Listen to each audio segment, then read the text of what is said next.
Presented by Rishabh Recording Studio, Samda Bazar, Saharsa।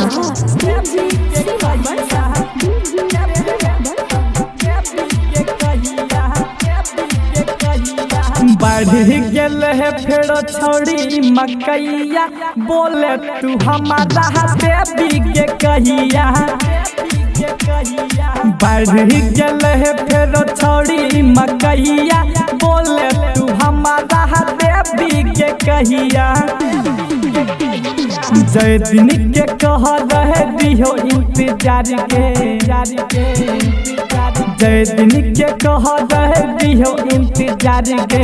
आइ भी गेले फिर उहे समैया, बढ़ गेले फिर छोड़ी मकैया, बोले तू हमारा देवी के कहिया। बढ़ गेले फिर छोड़ी मकैया, बोले तू हमारा देवी के कहिया।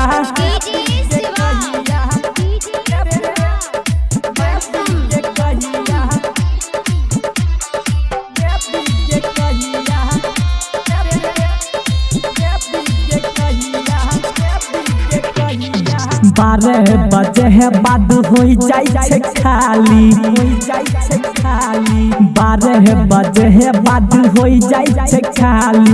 मकई में मिल के मनई बही दिवाली, घास के बहना कर के है गे, घास के बहाना कर के है। माना न करतो तबे गे मैया, बढ़ गेल फेरो छोड़ी मकैया, बोले तू हमारा देवी के कहिया।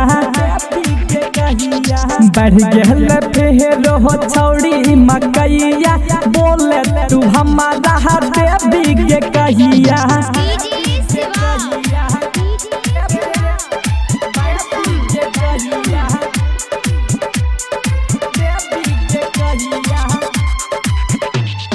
साज खूना मिल है यही बहु अन्हार में,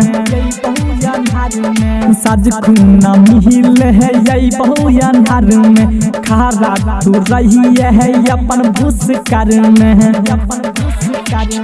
राइटर प्रिंस अंकित रोशन गे, राइटर प्रिंस अंकित रोशन राहुल लेके ये तो चरपैया।